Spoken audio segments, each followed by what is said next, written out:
por fan, fuera del tema laboral, le doy like en Twitter solo a posts relacionados con ese tema. Y te da, pero unos insights increíbles. O sea, pero no tiene que ver con ninguna otra plataforma. De este hackeo ha pasado, este tío ha hecho este repositorio que hace esto, esta nueva vulnerabilidad se ha descubierto. Entonces, al final, si juntas eso, entrenar las redes sociales con este tema que te interesa, y luego al final, amigos del sector, así te mantienes actualizado solo, a la mínima que te guste programar. Qué bueno. También las ¿Cuál? listas de Twitter, no sé si las usáis. Sí, ¿No? yo sí utilizo a nivel personal bastante lo de las listas. Además las segmentas Sí. por diferentes intereses. Y chicos, o sea, como full stack, ¿cuál ha sido el proyecto, no sé, más desafiante y qué aprendisteis de ello cuando os ocurrió? Fua, es que... Venga, Tollos, dale Tollos, que estás muy calladito. A ver, yo hay cosas bastante complejas, ¿no? O sea, nombres por otros temas no puedo decir, ¿no? Pero integraciones que sí que tienen bastante responsabilidad detrás, ¿no? Y que tú te pones un poco a construirlas, pues eso, con esa mentalidad muy, muy bootstrap que tenemos nosotros, de vamos poquito a poco viendo cómo todo pasa, ¿no? Y al final te vas encontrando con monstruos que dices, uy, cuidado en este punto, sobre todo en mi caso, yo empecé como desarrollador de front y sigo siendo desarrollador de front, ¿no?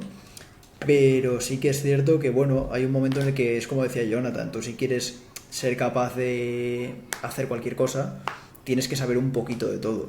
Entonces tienes que saber un poco de back, tienes que saber un poco de bases de datos y nunca viene mal también saber más de estas cosas, ¿no? Entonces, yo creo que el principal problema es cuando te das cuenta de que estás construyendo cosas más grandes de lo que realmente piensas.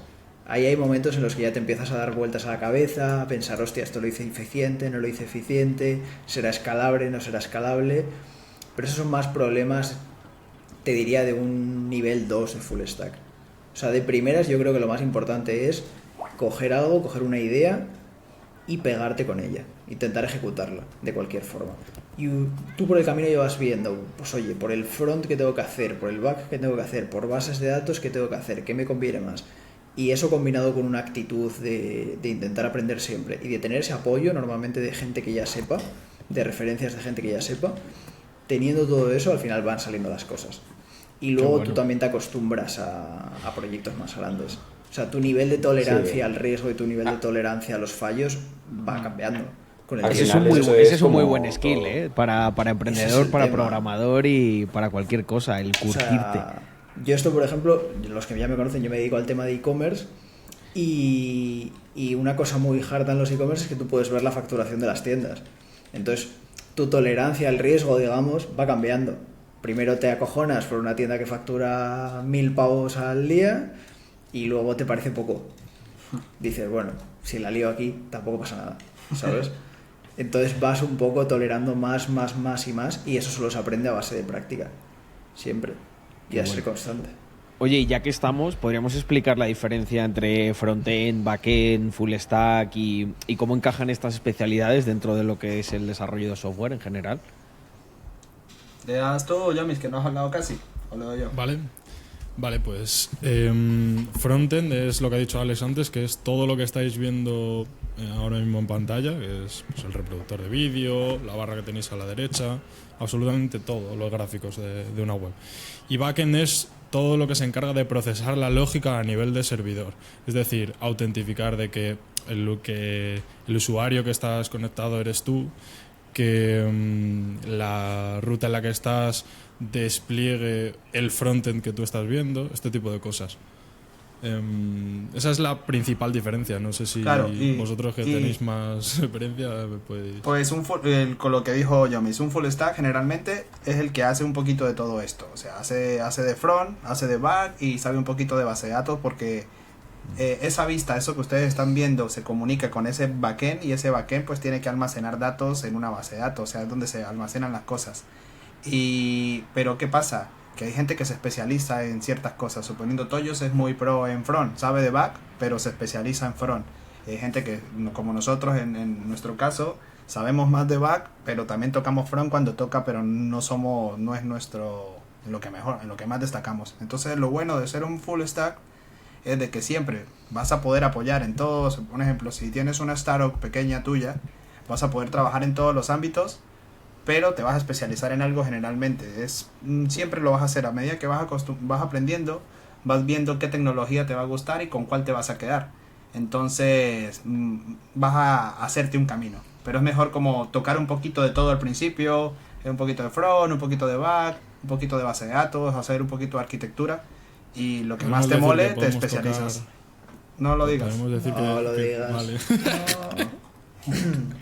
Oye, y para profundizar en esta parte, podríamos hablar de los lenguajes de programación y los frameworks que se utilizan, a lo mejor específicamente en cada uno. Sí, a ver, JavaScript es el lenguaje por excelencia, por desgracia, que domina en Internet en general, tanto a nivel de front como de back. O sea, se usa pues Bueno, toda de la back lógica no de tanto, cómo ¿eh? funciona.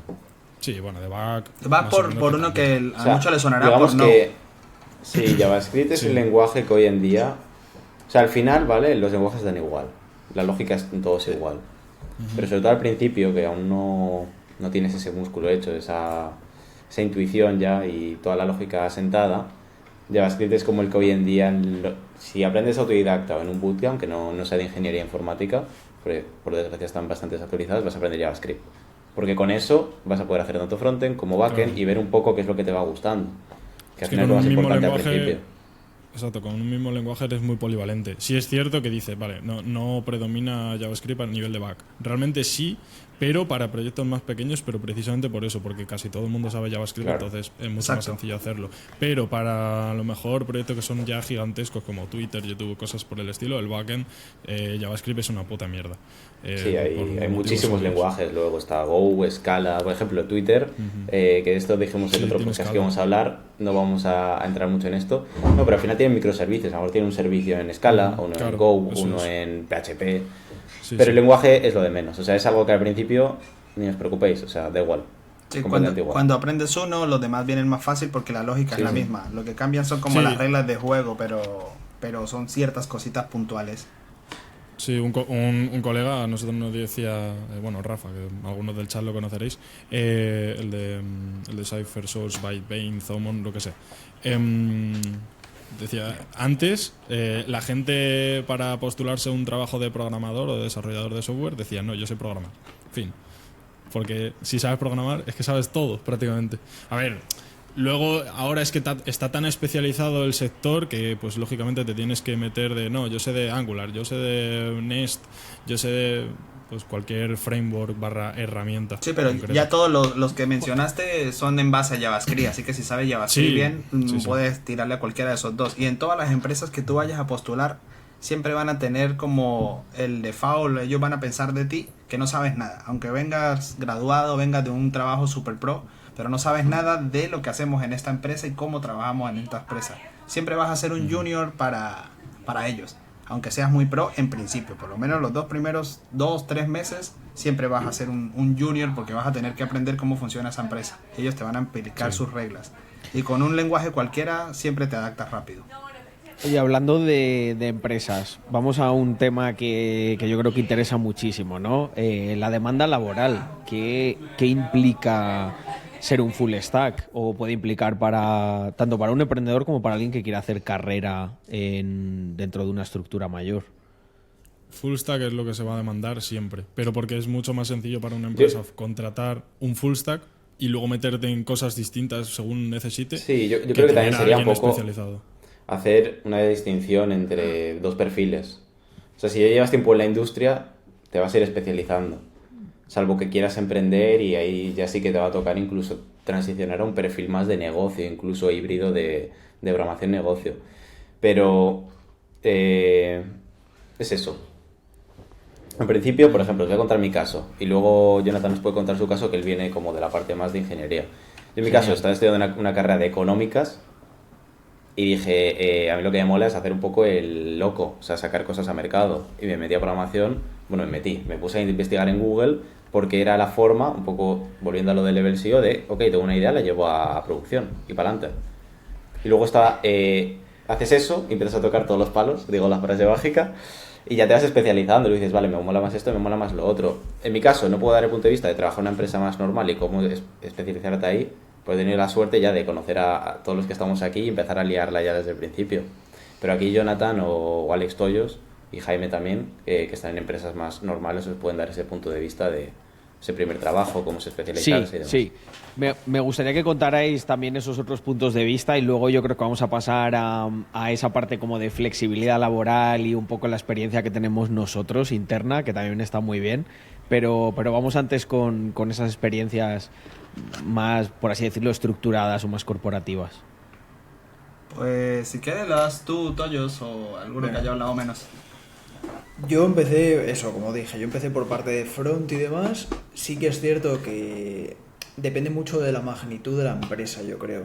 Cuando tú estás en una empresa más grande, quizás es más difícil que te redireccionen a otras cosas, ¿no? Porque vas como más específico, pero siempre tener más conocimientos, tener más cosas en la mochilita, ¿no? Siempre es bueno. Pero en programación y en cualquier cosa al final. Entonces yo empecé, por ejemplo, a nivel de front, pero una cosa que hice, llegado a cierto punto, a mí me ofrecieron hacer cosas de back y lo que hice fue no decir que no. O sea, yo no tenía ni idea, me tiraron un par de proyectos y me dijeron, te puedes encargar, y yo sin saber programar nada de backend dije que sí.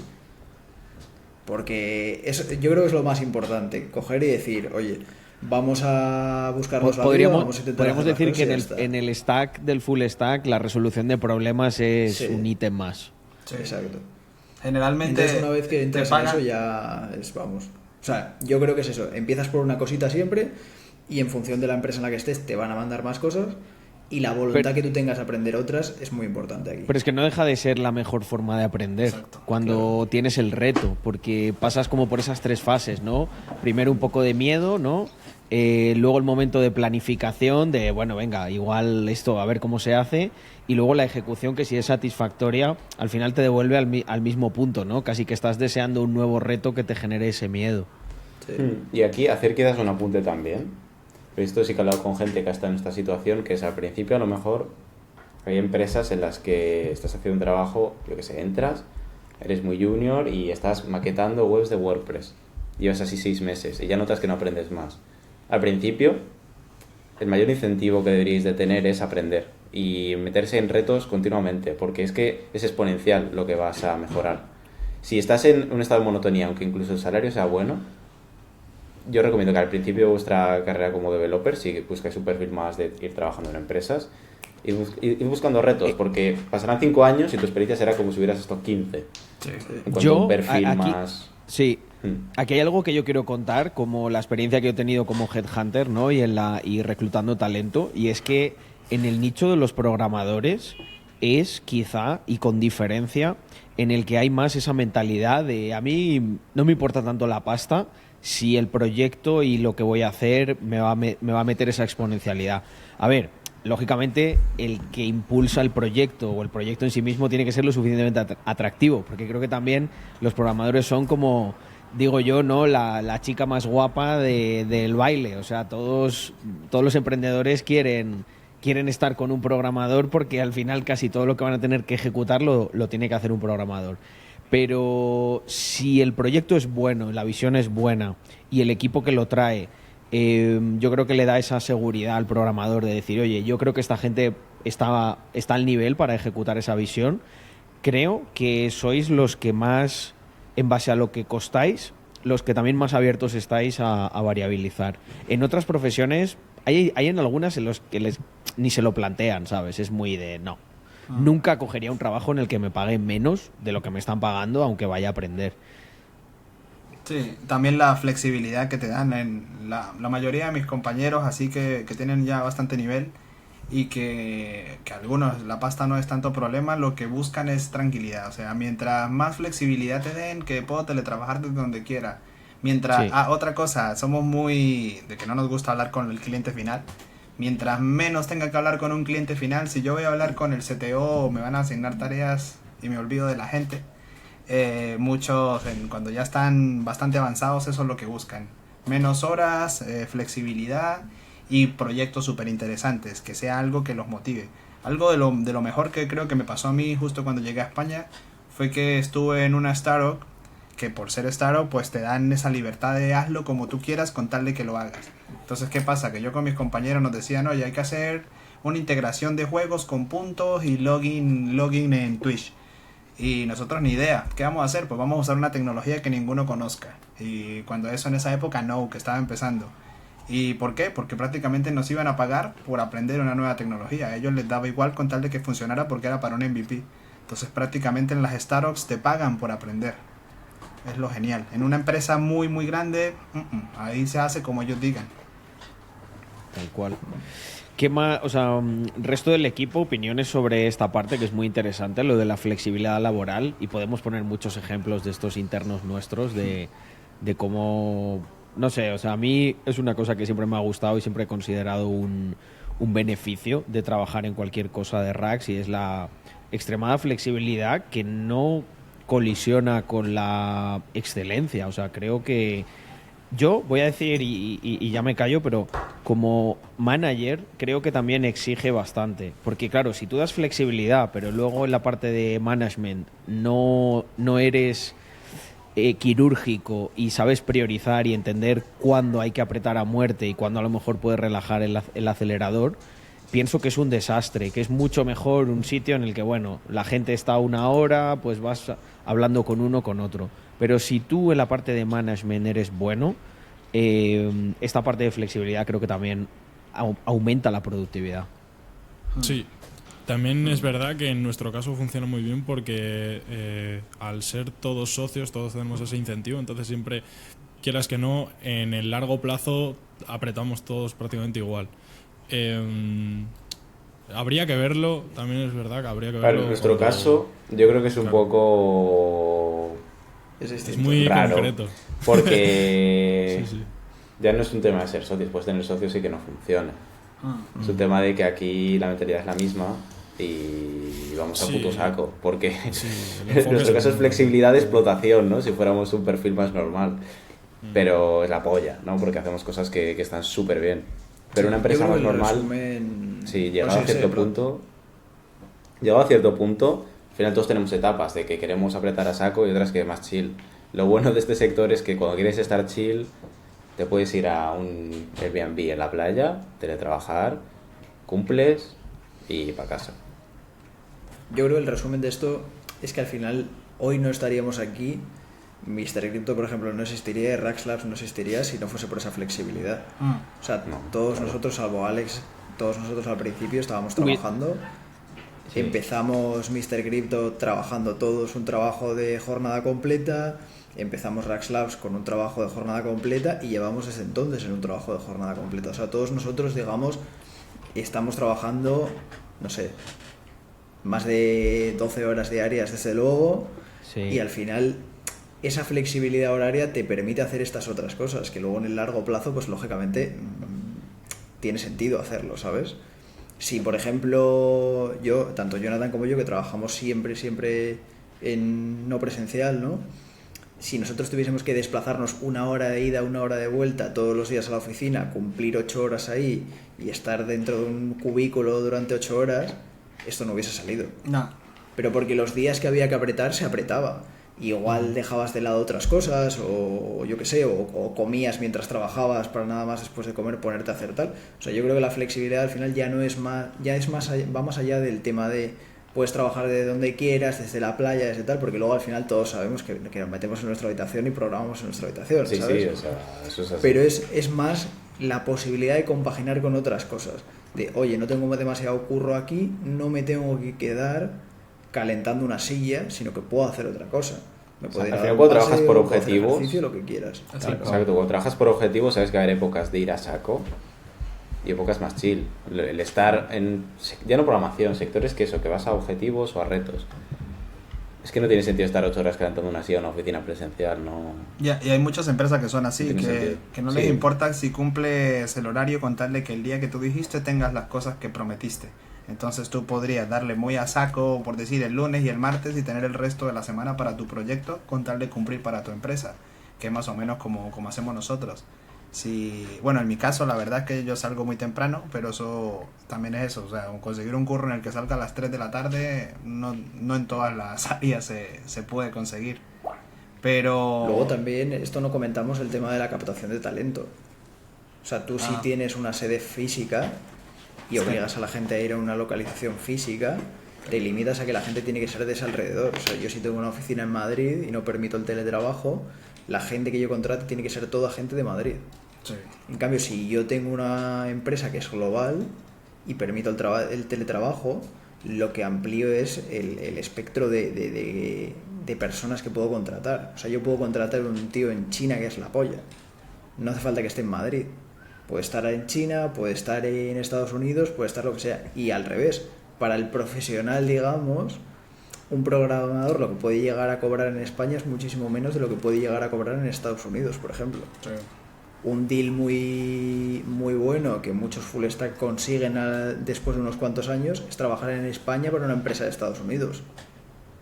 Y eso, con el coste de vida en España, cobrando un salario de Estados Unidos, tiene bastante... es bastante interesante. Y ¿vale? en Sudamérica, por decir, a mí, en mi caso personal, me trajo una empresa española acá, que fueron los que me hicieron cruzar el charco. O sea, no tienes fronteras con esto. Yo un día charlando con un amigo llegamos a una conclusión que era bastante bonita porque pensábamos que gracias al mundo digital y a esto que estáis comentando se estaba produciendo como una democratización del talento y una distribución equitativa y real de la riqueza a través del talento. ¿Por qué? Porque es lo que tú dices, al final, si un tío incluso podría llegar a un punto en el que un programador ni siquiera sabes dónde es o dónde está viviendo. Lo que sabes es que es muy bueno porque te has visto sus repositorios o su perfil y tú quieres contratarle para hacer un trabajo concreto. Pero es que si este tío es un tío de, por ejemplo, Venezuela, a lo mejor está recibiendo un auténtico pastizal en comparación a lo que podría acceder allí en su propio país. Y esto lo que hace es que redistribuye en base al talento, principalmente, como ítem principal, la generación de riqueza. Y, hombre, lógicamente esa gente al final acaba viajando y acaba moviéndose, ¿no? Bueno, de ahí sale como toda esta ola de nómadas. Yo creo que está muy, muy motivado por el mundo de la programación.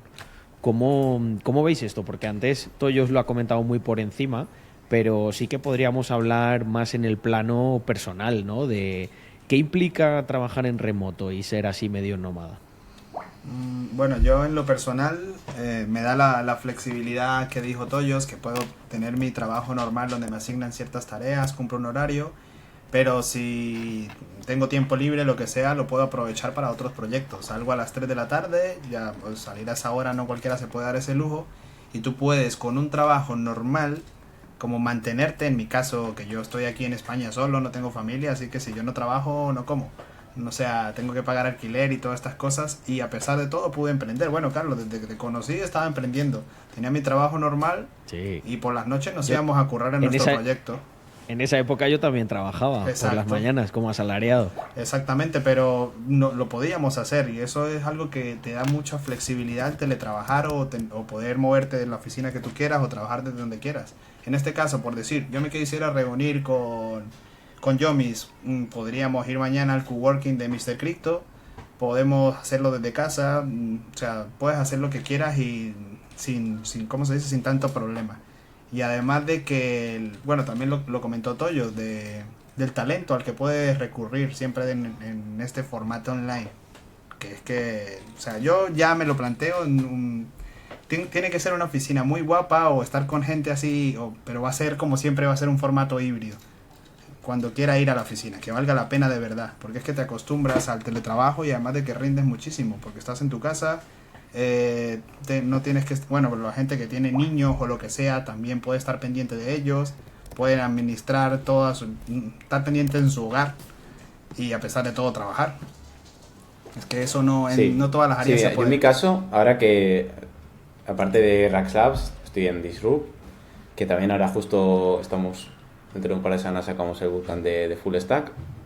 Tengo oficina y voy a la oficina cuando no tengo que programar, porque sí que a veces, si estás todo el día en casa, que es lo bueno y lo malo, ¿no?, del teletrabajo, a veces estás como, hostia, quiero cambiar un poco de ambiente o que no separas. A mí esto me pasa mucho en Valladolid, antes de mudarme a Barcelona, el espacio de ocio, de trabajo, de descanso.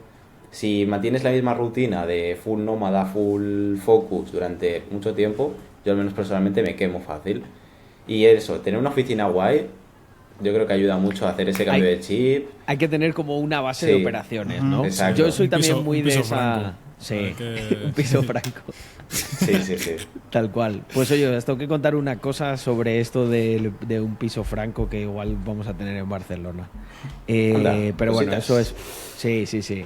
Nada, estamos ahí a tope, pero luego os contaré más. Oye, esta es una pregunta así un poco random, pero ¿alguna vez, o sea, no sé, habéis tenido alguna vez alguna experiencia extraña como programando en full stack? No sé, tipo descubrir algún easter egg en el código, no sé, algo así de ese tipo que pudierais Sí, contar gracioso. sí. Jonathan pero- conmigo tuvo unas cuantas. Sí, sí, sí. Ah, o sea, nos los dejamos entre el equipo, no lo sabía yo esto. Bueno, yo, Experiencia. Sí, eso yo, también. yo he tenido también de que he aprendido en este sector de que por muy grande que sea una empresa, a veces hay guarradas por ahí que cometen, hasta los más grandes hacen cochinadas en el código.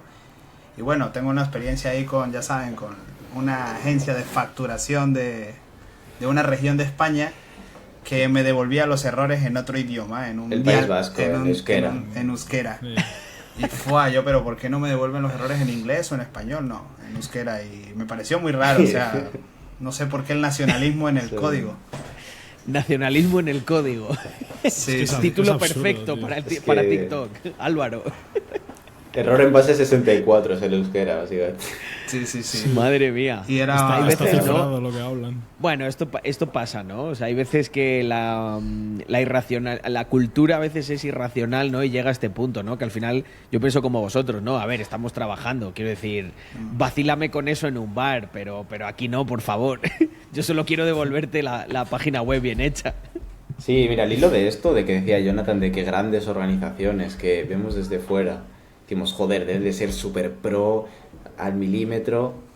El caso de FTX, ayer se descubrió de que por un papeleo, no sé si de un juicio, no sé qué hostias, almacenaban las private key, que para los que no sepáis mucho de cripto, es lo que te da acceso a todos tus fondos, es como que tu PIN del banco.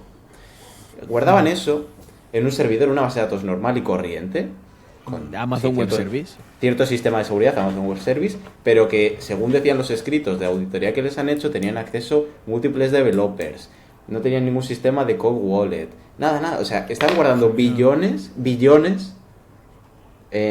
a golpe de que un developer ve esa clave de acceso y se podía Sí. hacer un... venga.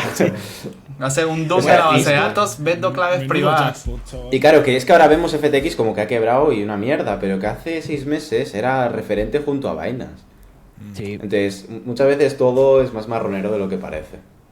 Entonces, Yo creo que normalmente hay muchos más esqueletos en el armario de los que cualquiera quiera reconocer, pero la verdad que el caso de FTX es excepcionalmente preocupante, ¿no? Como es que lo que tú dices, ¿no? Luego muchos hackeos y muchas cosas, esto lo hemos comentado varias veces. No sé en cuánto lo cifraría, pero a ver, voy a cuñadear aquí totalmente, pero yo creo que a lo mejor un cuarto de las cosas que ocurren son inside job de este tipo. No es un gran hacker que tal, es al final si tienes la puta seed de algo que está almacenando 200 millones de dólares y no sé, imagínate que un día es que además estás quemadísimo con cómo funcionan las cosas y tal. Es que te lo puedes plantear, ¿no? Dices, oye, mira, me meto aquí desde un VPN, un servidor tal, me hago esta transferencia, la dejamos ahí hasta que se calmen las cosas y luego ya veremos qué hacemos, ¿no? Al final son 200 millones que tienes guardados por ahí. Sí. Sí. A mí lo que me pasó a nivel de así curioso fue a la hora de hacer el contrato de Ibiza. A la hora de testear, nosotros testeamos en Hard Hat, ¿vale? Entonces, pasaba que cuando pones como muchos reverts, como muchos errores que pueden salir, muchas maneras de las que puede hacer revert una transacción, o sea, se comportaba de una manera un poco como impredecible. Digo, ¿por qué coño pasa esto? Comento esta cosa que no tiene nada que ver y ya no pasa. Y no, precisamente es que era un bug de Hard Hat. Ya. ¿Sabes? Que no lo han arreglado. En programación hay que lidiar mucho con la frustración y el 99% es tu culpa. O sea, tú mismo te sientes tonto por estar molesto cuando lo descubres, qué tonto soy. Pero a veces el entorno te juega feo, alguna versión mal di instalada. la frase esta de Podemos y los bugs, que es tuya. Ah, Dila, buah, dila. no A ver tuvo si se- retweets ni nada de esa frase. No, era lo de Podemos con la ley es como un programador novato culpando al ordenador de los errores de su código o algo así. Muy buena, me acuerdo, Spoiler, me acuerdo. estás tú equivocado, no el código. Sí, Algo Tal así cual. era, así. Tal cual. pasa mucho. Efectivamente. Es normal equivocarse. Sí, algo que pasa mucho en programación es que a medida que vas aprendiendo, te va dando asco lo que hiciste hace Es una meses. cura de humildad Ujú, el Sí. aprender. siempre. Y es que ahí además lo cuantificas. Yo, por ejemplo, con Jonathan, ahora ya no tanto, pero hace años sí que estábamos muy codo con codo. Mientras él programaba, yo estaba haciendo otras cosas.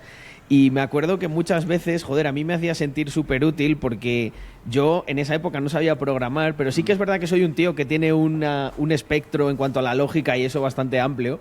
Y me acuerdo cuando, ¿te acuerdas, Jonathan, no? Que nos poníamos y yo a lo mejor le daba ideas random a Jonathan y no es que le ayudase a resolverlo, pero a lo mejor sí que le ayudaba a decir, hostia, es verdad, a ver así, ay, no me lo puedo creer. Y él me explicaba y decía, era un fallo muchísimo más tonto, no había que profundizar. Sí, y Carlos, programando el es patito eso. de goma de La- Jonathan. Sí. Enséñalo, Jonathan, que tienes uno ahí, ¿no? ¿Nuevo? ¿Cuál? ¿El patito ¿El de pato? hule? Ah, bueno, esto Sí. es una metodología que se usa en programación. No sé si se ve. Espera, Se que ve, te lo... se ve. Ah, el croma- Ahí, Ah, atrás. Buah. Ahí. Este No, es pero- uno que tengo, pero ya voy a ir a buscar el nuevo que me llegó. El guapo. Y yo mañana recojo el otro. Vais a flipar en el siguiente. Sí. Pues lo que está diciendo Carlos de que le da idea random a Jonathan en un problema, o sea, al principio sobre todo y luego también, vas a estar frustrado muchas veces porque hay problemas que no encuentras la solución. Y muchas veces la mejor solución es te vas a dar un paseo con un amigo Mira y este. que Sí. te cuente cualquier mierda y te hace el clic y dices, hostia, voy a probar esto. Mira, Pues ahí consejo... El- top. Hostia, voy el pato Balboa. Es Rocky Pato Balboa. Ya es grande, ¿eh? El pato. Es Rocky Balboa y viene Enorme. Bueno, sí, de grande. y viene en su tinita y todo, mira. Sí. ¿Pero es de goma o de qué es? Es de plástico duro, es como un Funko, Ah. solo que son... Plástico duro. Yo es, creía que era de goma. es igual que los Funkos, pero son patitos y tienen de todo, o sea, hay de todas las Cuenta, películas y todo. cuenta por qué le gustan tanto los patos a los Ah, programadores. porque Jonathan. es una metodología que tú generalmente, que es algo que yo hacía con Carlos cuando eso, que ni sabía que era una metodología, que es tú le cuentas a alguien el problema que te está ocurriendo. Generalmente tú le cuentas, mire, sabes que cuando hago esto no me compila y tengo esta variable por esto o por y. Entonces generalmente cuando le estás contando a alguien tu problema, tú mismo ves la solución. Ah, pero ya va, espera, ya te muestro, espera que corrijo esto y te muestro. Y así, y al final lo solucionas solo. Generalmente yo, cuando le voy a comentar a algún amigo lo que me pasa, cuando se lo voy a compartir, lo soluciono. Y lo del patito de goma es porque a veces en una oficina o en ambiente cerrado tú no puedes estar molestando a tus compañeros. Porque están ocupados o lo que sea, pues tú se lo cuentas a tu patito lo que le pasa, lo que te pasa a ti, y tú mismo ves el error. Sí, y es muy curioso por lo que sucede esto. Y es que tú cuando quieres expresar un problema de por qué te pasa algo, aludes a ciertas variables que no habías aludido antes y ves por qué te has equivocado. Y por eso pasa mucho de que voy a preguntar algo y justo 3 minutos después ya das con la solución. Y siempre es después de que lo preguntas. Sí. Oye, una cosa que me interesa mucho, porque vosotros trabajáis siempre por sprints y sé que hay veces que os metéis mucha caña y creo que en los programadores se parecen mucho en general a los emprendedores, o por lo menos los emprendedores buenos que se aprietan a sí mismos. ¿Qué ha sido lo más loco que habéis hecho por cumplir un plazo? Y yo creo que tenemos algún ejemplo. Lo de ahí. Ibiza, lo de Sí. Ibiza, Lo claramente. de Ibiza con O diferencia, sea, sí. loco y rollo Mira, de película. va- o sea, vamos a poner en situación, ¿vale? Queríamos hacer la venta de entradas en Dutch Auction, ¿vale? Que es pues un tipo de subasta en el que empieza en un precio y va bajando constantemente hasta que, bueno, pues acaban todas las entradas. Y cuando ya estaba todo desarrollado, Carlos dice, no, así no puede ser. No puede ser. Y quedaban 4 días para la venta de entradas. ¿Qué pasó? Que el Menda se tuvo que dar 4 días seguidos programando y se rehizo hombre, el contrato entero. y ya no eso. El equipo estábamos. Yo en un camping en Galicia con internet verdad. discutible. Jonathan en Venezuela Buah. sin luz. Sí. Y, O sea, y bueno, espera, ¿tú dónde un momento. estabas? ¿Estabas Aquí en casa? yo quiero o- contar Estaba en casa, pero estaba también Sí. hasta arriba. Sí. Yo Sí, quiero pues, contar una sí, cosa sí. muy graciosa y es que mientras teníamos las reuniones para organizar todo esto, había veces que a Jonathan se le iba la luz y se iba un rato y volvía. Sí. Alexfu tenía una Bueno. conexión auténticamente de mierda. Fue muy yo loco. en Venezuela, el día que teníamos que deployar el contrato porque se nos acababa la cuenta regresiva para allá, que la gente comprara las entradas, se me fue la luz en ese momento, justo donde estaba, y yo era el que tenía el acceso al Amazon para poder desplegar todo. Entonces Sí, me acuerdo no, que sí, me fui pero con la Lacto a donde una señora que alquilaba Wi-Fi allá en Venezuela, y tenía antena y tenía planta, entonces ella tenía luz. Pero ¿qué pasa? Que el internet era muy mierdero y no me servía para conectarme al Amazon. Entonces, pero sí me servía para hablar con ellos. Entonces me tocó por teléfono decirle a Yomis que paso a paso, ¿qué ves? No, veo la pantalla de conectar. Y así lo deployamos así por teléfono porque yo no podía acceder. Pero y había que cumplir. No, pero que siempre nos pasa, macho, las putadas estas en los peores momentos. Cuando deployamos el contrato de Mr. Crypto, la red se cae. Cuando vamos a hacer el minteo, el wifi de Víctor se cae. Que nunca se había caído además. Ya La del ves, STL fue ya buena ves. también, Menos mal que sí, fuimos, que fue. cuando deployamos el contrato, menos mal que estábamos con dos carteras frías. Sí, Porque menos mal. también no sé qué error teníamos que al final tuvimos que poner la de Alexfu, si no me La equivoco. tuya se había No, la quedado mía. pegada a una transacción y La mía decía se ahí quedaba- process. La mía, mi Trezor, que tampoco me ha fallado nunca en la vida, ese día falló.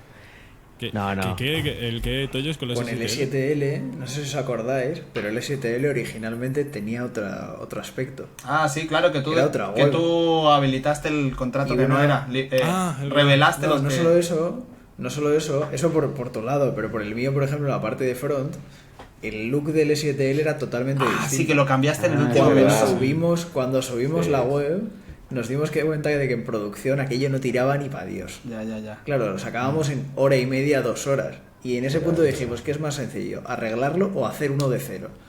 Y entonces la web que veis del S7L se hizo efectivamente en hora y media justo antes de lanzar el estándar. Pero porque fue algo que dijimos, hay que sacarlo esto por cojones. Sí, Y nos y cuando metimos tuve ahí que- a tal.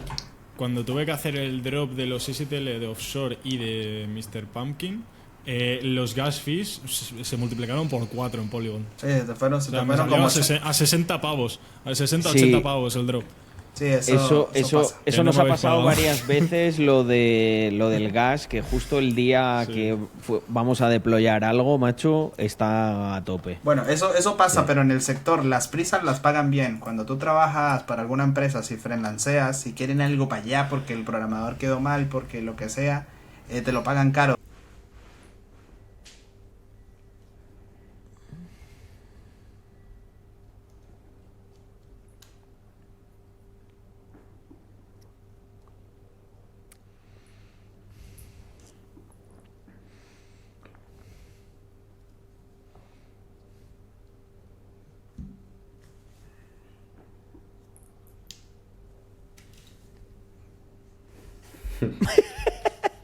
Vive 100. Vive 100.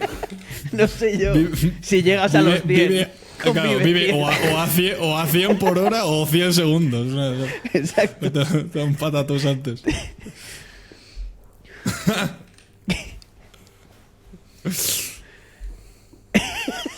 Todo guapo, ¿sabes? Está así.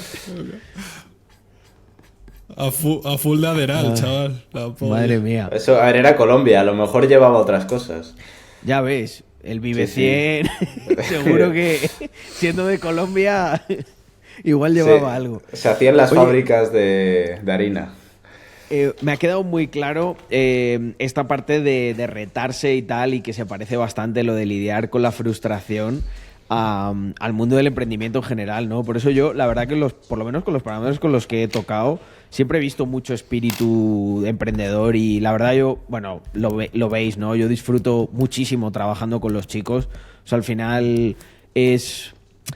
Yo creo que durante mucho tiempo en mi vida estaba en un punto en el que tenía muchas ganas de hacer cosas, pero no tenía el equipo como para hacerlas y era muy frustrante, ¿no? Era una sensación de casi de ahogarte con tus propias ideas y ahora, sin embargo, es todo lo contrario, ¿no? Obviamente hay que priorizarlas, hoy hemos estado prácticamente 2 horas priorizando todo lo Sí, que si teníamos. Si vierais la lista.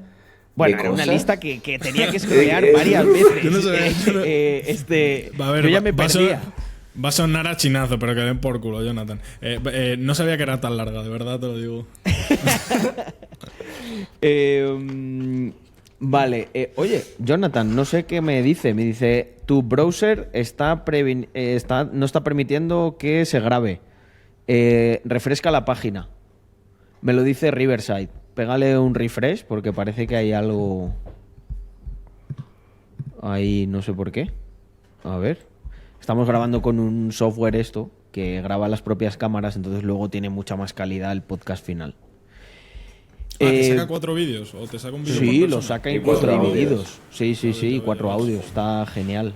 Vale, Listo. pues ya estamos de vuelta, perfecto.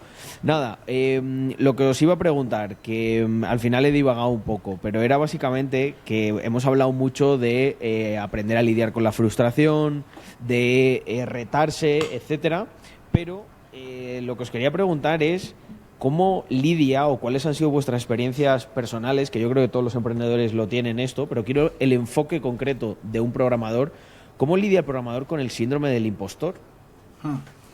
Pues es que son etapas, porque al principio tú pasas por, cuando aprendes a programar, crees que sabes y empiezas a conocer, dice voy a hacer lo que sea y empiezas a conocer gente que de verdad sí sabe, que sabe más que tú, y entonces vuelves como en caída libre otra vez a sentirte que no tienes ni idea. Y eso dura mucho tiempo, o sea, de que conoces gente que es demasiado pro y tú sientes que no estás a ese nivel ni crees que puedes llegar a ese nivel algún día. Pero a veces, generalmente sabes más de lo que crees, o sea, pero el síndrome del impostor vives mucho con él, o sea, solamente eres como, ¿cómo se dice cuando uno se cree superior, agrandado, no sé cómo sería la palabra? El efecto Dunking-Kruger es, ¿no? O sea, al principio... Danny Krager. Dunkin' Sí. no, Eso. Danny. Danny Exacto. Krager. Al principio, Estoy- ¡buah! Tú te crees el dios. Dunkin' Sí. Donuts. Hoy Dunkin' Donuts. tenemos a Alex Bu, está un poco trambólico. Viene de Antes un nos ha puesto de concierto ejemplo y- un concierto de Kobe Bryant. El concierto Y de dice, Kobe. no riáis que es solo un ejemplo. Digo, es que como le picheemos a algún inversor, no sé, la app de tickets y le digamos, sí, esto lo puedes utilizar, por ejemplo, para un concierto de Kobe Bryant, es que no nos la compro. A ver, tío. el ejemplo tenía sentido, pero Ya. a nivel técnico, claro. Bueno, que eso, que al principio te crees que sabes más de lo que sabes, luego entras en el rollo, no tengo ni puta idea de nada, y luego poco a poco vas diciendo, vale, quizás sí que sé algo. Sí, y hay gente que es Pero- muy pro y cree que no sabe, pero... No. son Al pros. y final, también yo creo lo que que... También lo que Sí, pasa dígame. es que, o sea, te pasa a eso a distintos niveles en muchos sitios. Sí, O sea, es decir, sí, yo por sí. ejemplo de Solidity, yo no creo que sepa, pero a lo mejor de un lenguaje como Go creo que sé un poco más. Y no, de Solidity sé mucho más que de Go, ¿sabes? O sea, Claro, pero ya es a como- Solidity le hemos visto las tripas sucias. Sí. Porque- Oye, y al hilo de esto, de pensar que sabes más de lo que realmente sabes, ¿recordáis algún caso en el que, por ejemplo, esto haya causado un error totalmente catastrófico de un full stack o algo así? Yo tengo uno así gracioso, ¿Cuál? pero Cuenta. fue en un proyecto que hice de freelance. Vale, había que hacer un Merkle tree para una whitelist, ¿vale? Es una estructura de datos que es súper eficiente para eso. ¿Y qué pasa? Todo estaba bien hecho, menos, iba ahí confiado, hacer el to lowercase. Entonces, claro, las adreses a veces están en mayúsculas y minúsculas, y no hice el to lowercase, entonces no valía. Estaba todo bien hecho, menos esa gilipollez. Entonces, bueno. Generalmente pasa. O sea, Bueno, O que te dejen una No sé, clave, que te dejen una clave privada que es delicada en un console log ahí, se ve en el código. bueno, esa es... Eso Eso pasa. no me suena de nada a mí. Esas Sí. cosas Y a pasan. Jonathan tampoco. Ya. Yo estoy pensando alguna así, es que he cometido tantos errores que ahora no se me viene ninguno, pero siempre te vas a O no equivocar. sé, Yo creo que no lo tiene- no grave- tiene que ser- lo no grave tiene que ser de tampoco viene nosotros. ahí, ¿eh? O sea, yo creo que Claro. el punto es que tú cuando tienes esa cosa de crees saber mucho más, normalmente es justo el punto en el que no tienes casi responsabilidades. Ya. Entonces, Ah, o sea, sí. es como decía Jonathan, ¿no? Tú cuando empiezas a Tal aprender, cual. vas aprendiendo un poquito. Eso le pasa a muchísima gente con JavaScript, por ejemplo. Todo el mundo que empieza con JavaScript y empieza por front, en el momento en el que empieza un poco a tocar eventos de JavaScript y demás, dice, ¡fua! Soy un puto crack. De JavaScript sé la hostia. Que es muy mítico, tú ves en portafolios de programadores más junior, ves que pone JavaScript 95%. Y el rollo, Sí. no es posible. O sea, no sabes un 95% de JavaScript. No tienes ni idea de JavaScript. Me lo estás diciendo ahí, que no sabes JavaScript nada. por, Porque tú tienes debajo, como funciona, es asqueroso. Tú tienes como esto de JavaScript en tu cabeza de lo que puede ser, tú sabes esto, que es un 95%, pero JavaScript es todo esto. Sí, sí, O sea, sí. ¿sabes? De cualquier JavaScript tiene una cosa framework. muy- Claro, piensas no, que pero lo sabes todo no. porque en tu cabeza hay un espectro de cosas muy pequeñito. Luego vas viendo que hay más ahí, hay más, y ahí es cuando te entra el síndrome del impostor, que yo creo que es bueno. De JavaScript, Porque te de incentiva JavaScript a saber sucede más. una cosa. De JavaScript sucede una cosa muy curiosa, y es que tiene como un front, que es el código en sí, todo lo que tú escribes, pero por debajo es horrible lo que hace. O sea, tipo. Es que no sé explicarlo. Le pones dos mases y a lo mejor es que te mete como un menos debajo a nivel de Yo computación. me quiero Una hacer cosa la que- reclamación del podcast, ¿eh? Es una El otro mierda día JavaScript, fue es una basura. protestar por los JavaScript- derechos de los programadores en Angular y hoy Tú es soy el hater de reclamar algo, que la ¿no? gente deje de usar JavaScript, tío. Ah, eso es Y otra. soy el que más los grupo. usa, ¿eh? Eso es otra Yo cosa lo de uso ser, muchísimo, de ser además. full stack, que ser un buen full stack también es saber aceptar qué tecnología es la que está dominando. No te vas a poner a nadar contra corriente por ser necio, simplemente no, claro, si ya eres bueno en algo, pues vas a usar en lo que es bueno, no te vas a poner a inventar la rueda si quieres ser efectivo. Pero si algo está dominando el mercado y por muy hater que seas de esa tecnología, es mejor que la utilices y si la puedes aprender, pues mejor. O sea, tienes que saber escoger qué vas a usar para dicho proyecto. Por ejemplo, en Web3, a mí no me gusta mucho Nest, por ejemplo, pero es lo que domina, las librerías, todo, y nos hace la vida más fácil, y el resto del equipo lo maneja. Y yo no me voy a poner a obligarlos a todos o a nadar contra corriente si la tengo más fácil con esa tecnología. Es más rápido que yo aprenda. Además que como es un framework de JavaScript se parece mucho. Son 3 tonterías las que hay que estudiar y ya automáticamente lo sabes. No hay que ser necio ni cerrarse a una tecnología. O sea, todas valen para algo, para un fin concreto. Todas sirven. ¿Cuál es la tendencia en desarrollo de software full stack que veis que está pegando más fuerte? ¿Web3, inteligencia artificial o algo que se nos escape por ahí? O sea, como, no sé, como darnos un espectro de... La tendencia también para la es- gente que nos está viendo, sí. Es serverless, en el sentido de programas, la infraestructura, no preocuparte. Es decir, esto al final es la tendencia que yo veo que viene ahora de Estados Unidos, que siempre en España, como sabéis, vamos un poco por detrás. Al final, volviendo al principio, soluciona problemas. Preocúpate de lo que te tienes que preocupar. O sea, quiero hacer esta aplicación, la hago. Lo más probable es que utilices JavaScript, pero luego te vas a olvidar, porque los servicios en este aspecto están mejorando mucho, de tener que deployar las bases de datos, subir el código. Eso... Digamos que hace un par de años esto no era tan así, ahora ya te puedes desligar de esa parte. Sí, ahorita, Bastante bueno, fácil. ahorita lo de inteligencia artificial que dices tú, Carlos, está pegando muchísimo, en Web3 también, pero de lo que dice Alesfu es que ahora es mucho más sencillo deployar un proyecto. O sea, tú solamente sabes hacer tu front, haces tu web y consigues páginas donde tú le pasas tu repositorio y ella automáticamente te sube todo, te da un dominio y te hace absolutamente todo y ya la tienes ahí para mostrarla. Entiendo que esto, corregidme si me equivoco, soluciona ese problema, ¿no?, que te deja casi que sin dormir, que es el de la escalabilidad, el de, oye, yo he programado esto, lo subo aquí y ya me olvido porque la escalabilidad de ese server es infinita y se encarga, ¿no? El subirlo en sí era complicado antes, porque tenías que configurar tu propio hosting. Claro. Así como hacías tú cuando tenías tu primera web, que tenías que comprar un dominio en Arsis, tenías que tener un hosting en otro proveedor, y después tenías que subir el HTML. Ahorita eso, tú le pasas el repositorio a un Vercel o a un Amplify de Amazon, y él te hace todo el trabajo si lo tienes bien configurado. Obviamente que es más óptimo que tú mismo configures tus máquinas y todo, pero para un proyecto pequeño es totalmente innecesario. O sea, para un proyecto pequeño en MVP lo subes con cualquiera de estos proveedores y te ahorra un montón de tiempo. Entonces ya no tienes que saber arquitectura, ya solamente con saber programar y saber luego de algo. que luego cosas como verse lo demás con el tema de serverless, de que hacen escalado horizontal, es que pagas por uso. O sea, puedes escalar a muchísimas peticiones y no preocuparte de un problema de eso, de lo que dice por ejemplo en el chat Horch, de hacer un sistema hexagonal con Kubernetes y su puta madre. Eso es muy caro a nivel de tiempo de developers. Entonces yo creo que hoy en día hay mucha agilidad de sacar cosas rápido al mercado y que pueden crecer bastante relativamente, y luego ya llegado a un punto de eficiencia, ¿no?, del capital, ya dices, vale, pues contrato un equipo que me haga todo esto de puta madre en Amazon, código súper escalable, pero es eso, que al usuario le da igual. Para ese MVPs problema. la tenemos fácil hoy en día. Genial. Hay una cosa que además, bueno, me voy a adelantar un poco, pero que así lo preanunciamos, que vamos a hacer próximamente, que es un hackathon. Me gustaría que contarais cómo es este formato, ¿no?, y la experiencia que vosotros habéis tenido desde el punto de vista de Full Stack. A mí los hackatones es que me encantan. Yo he estado en varios y gracias a un hackathon fue que caí en Demium y te conocí, Carlos, porque a mí me reclutaron de un hackathon que estuve con Leifer, con otro compañero. De uno previo. Ajá. Y luego fue lo del All Startup, que era más formar una startup, y ahí nos conocimos. Exacto. ¿Sí? En la del formar startups habían perfiles diferentes. En la del hackathon pues solo habían programadores. Pero generalmente un hackathon es con ciertas reglas de juego que colocan, bueno, vamos a desarrollar esto con estas condiciones en este determinado tiempo. Y pues el que lo haga mejor gana.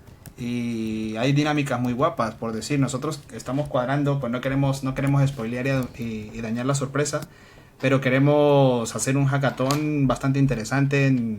Estaba pensando en algo así donde podemos meter un poquito de algo que está en tendencia ahorita, de inteligencia artificial, cosas con Web3. Hay mucha gente que está tirando mucho del no code también, que típicas inteligencias artificiales que sin saber programar puedes hacer cosas.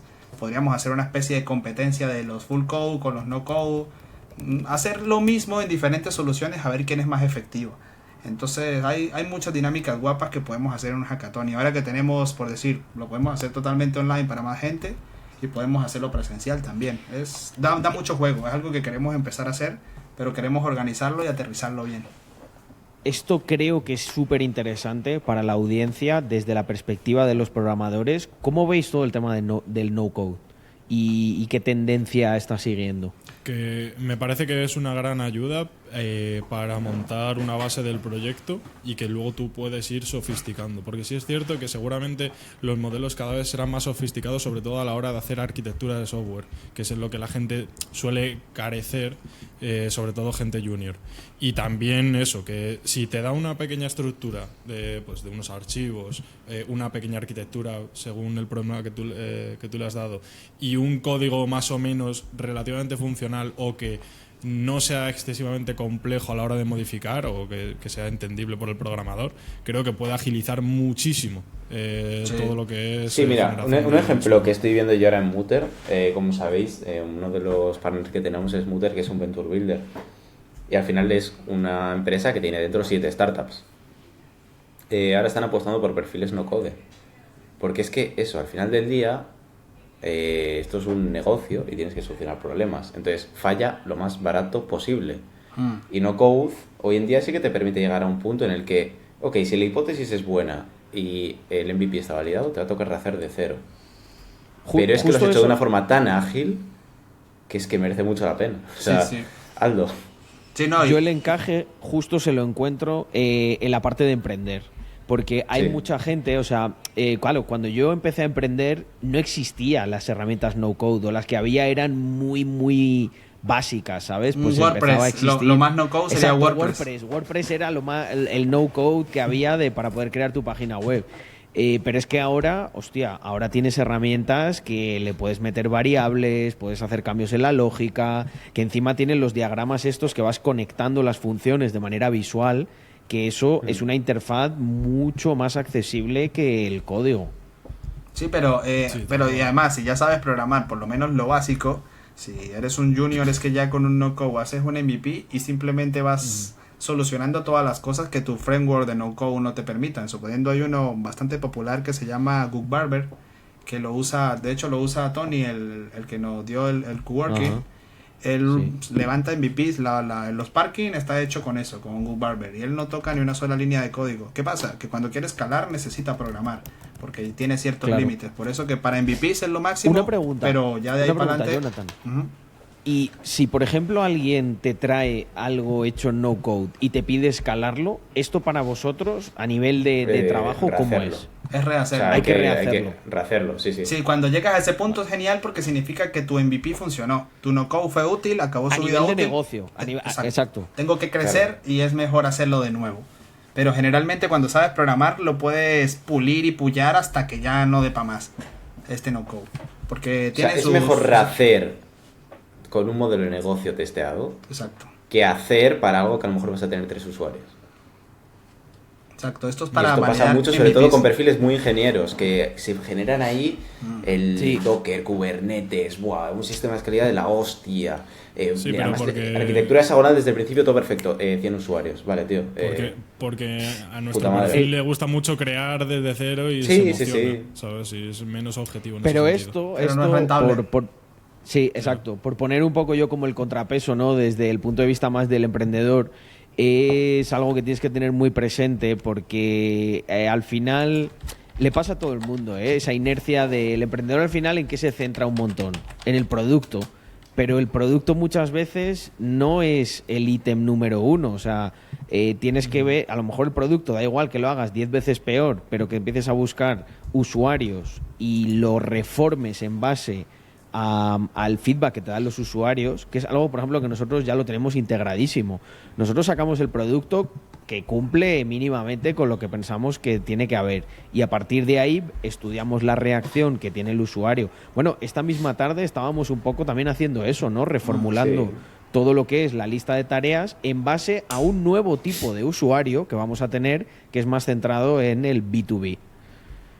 Y sí, esto le pasa mucho a, sobre todo, ese perfil de ingeniero super pro, porque al final lo que disfruta es haciendo algo que es Y, una ojo, pieza de son tecnología. la hostia. O sea, me refiero, esos perfiles llegan a sitios en los que a lo mejor alguien más pragmático no va a llegar. Y si una organización crece, empieza a meter a esos tíos a saco. Claro, O claro. sea, tiene un gestor de esta gente y esta gente déjala que te optimiza hasta el último detalle. Pero claro, si estás en ese punto ya tienes una empresa que está facturando mucha pasta y te puedes permitir eso.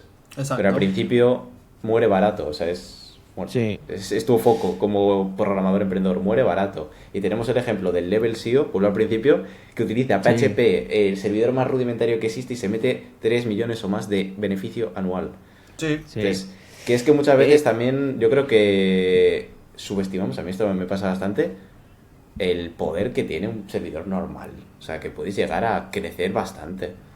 Sí. Es que con puro O sea, páginas web, o sea, algo que yo digo mucho, que no suena muy bien, pero programación es una de las carreras más mediocres que existen. En el sentido, ¿a qué me refiero con mediocre? Que con que tú sepas lo mínimo, ya comes, ya por lo menos puedes trabajar de algo. Con que hagas páginas web solamente básicas y te defiendas, por lo menos un trabajito normalito consigues.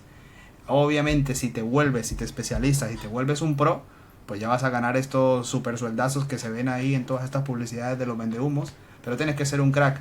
Pero ya con saber lo mínimo ya puedes, por lo menos, conseguir un curro o empezar a testear y validar tus propias ideas.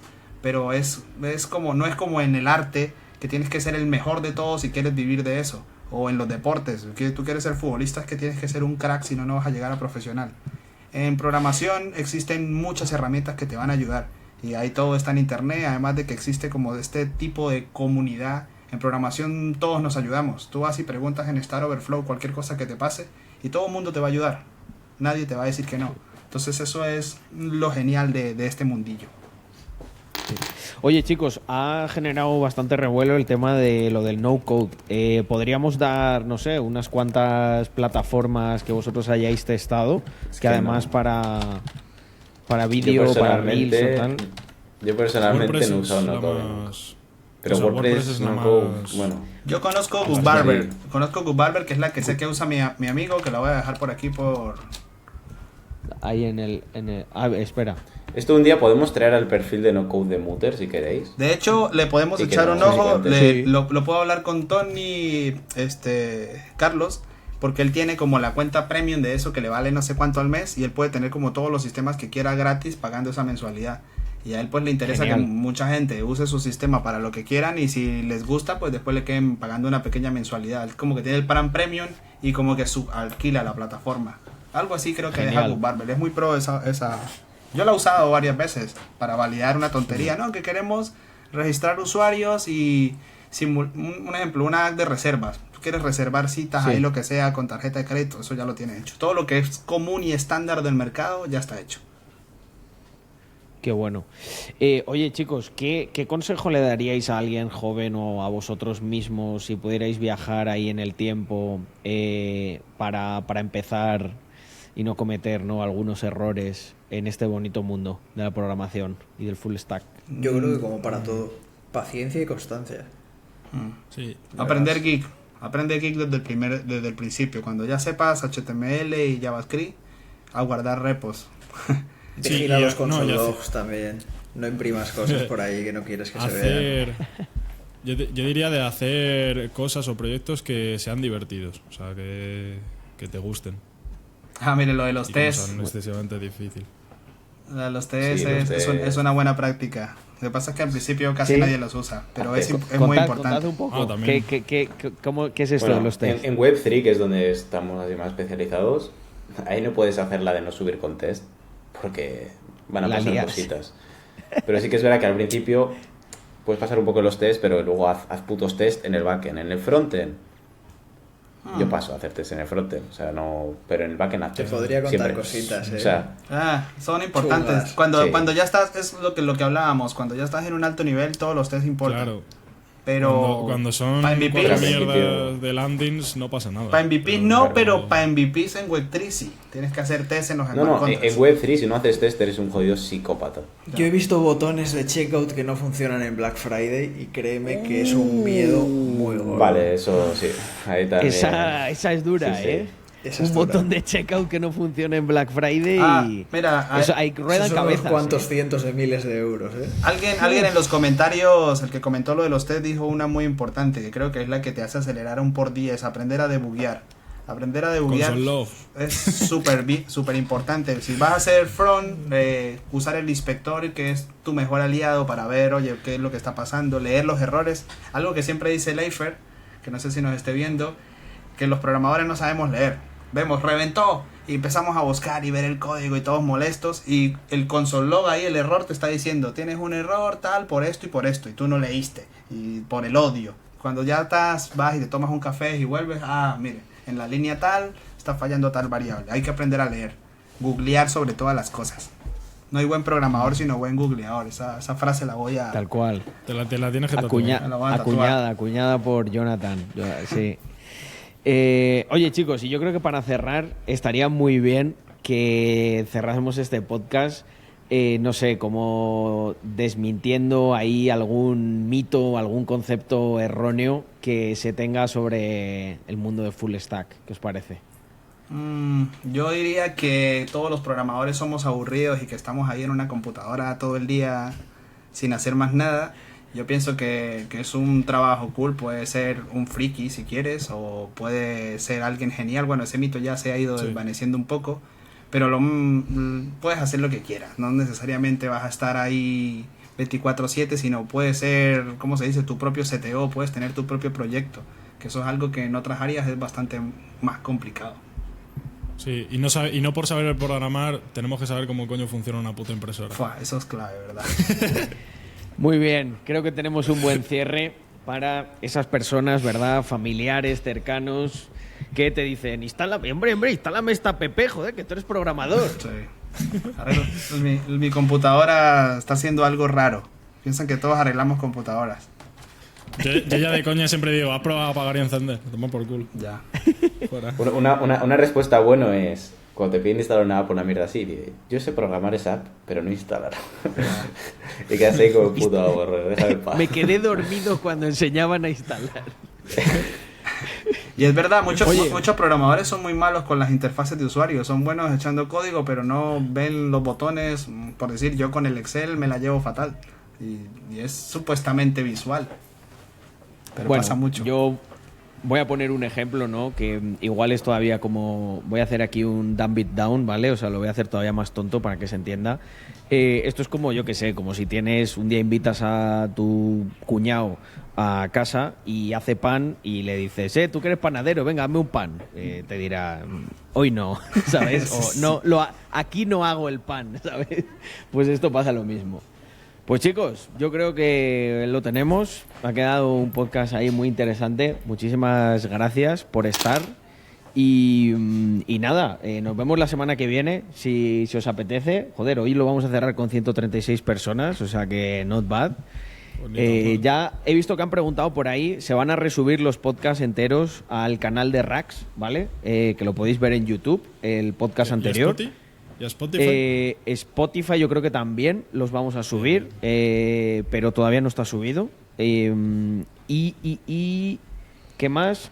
No sé si ya se han empezado a subir o se empezarán a subir. Vamos a subir pildoritas de este contenido en el Instagram de Rax Labs, ¿vale? Así que nada, lo dicho, gente, cierro así en plan de golpe, pero muchísimas gracias a todos los que habéis estado. Y bueno, chicos, una despedida, un saludo para la audiencia y cerramos. Bueno, gente. Chao. Gracias, señores. Un saludo. Chao. Chao. Chao.